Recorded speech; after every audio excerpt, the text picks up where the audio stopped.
Good day. Could you please introduce yourself?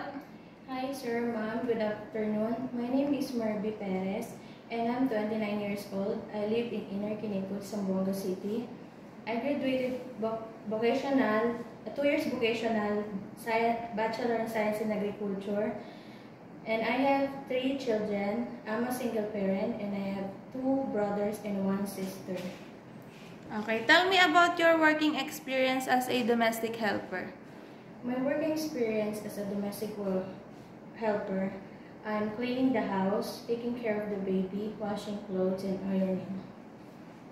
How many helpers in the house? I'm the only one helper who works in the house. How many, did you renew your contract? No, ma'am, I didn't renew my contract because I want to expand my experience in another country. What will you do in the house start from the morning? I usually do breakfast before the children go to school, and after that I start cleaning the house, like washing clothes and ironing. Why do you want to work in Hong Kong? I want to work in Hong Kong because I want to earn and save money for my siblings and my children. How can you manage a homesick?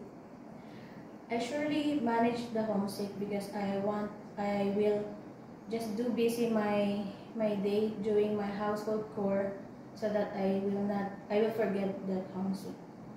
Tell me about your working experience in taking care of newly born baby. My experience of taking care of newborn baby is based on my own experience. I'm feeding the baby, taking him a bath, changing diaper, and prepare the vitamins, and also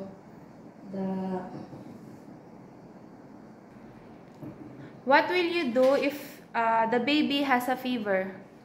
I will check the temperature using the thermometer, and after that I will tell my employer about the condition of the baby.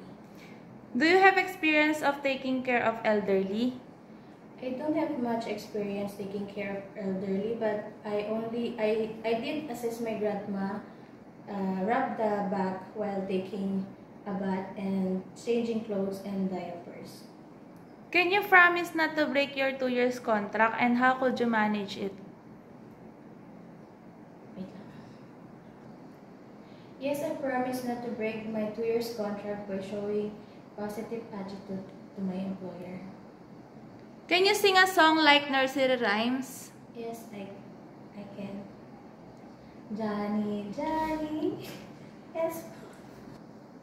Johnny, Johnny, yes, Papa. Eating sugar, no, Papa. Telling lies, no, Papa. Open your mouth, ha, ha, ha. Okay, tell me about your cooking experience.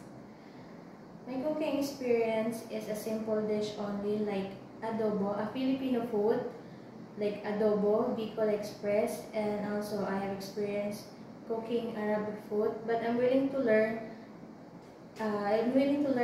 Chinese dishes to satisfy my employer. Tell me, what time do you sleep at night, and what do you do before sleeping? I usually sleep at night as long as my duty is done, and before I sleep, I double check the door and the window, and also the children that I'm taking care of. And also, before I sleep, I used to call my children, my family in the Philippines. Give me any messages for your future employer.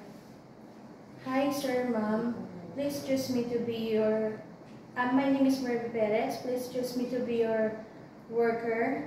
I promise that I will do my best, do hard work, patient, and trustworthy.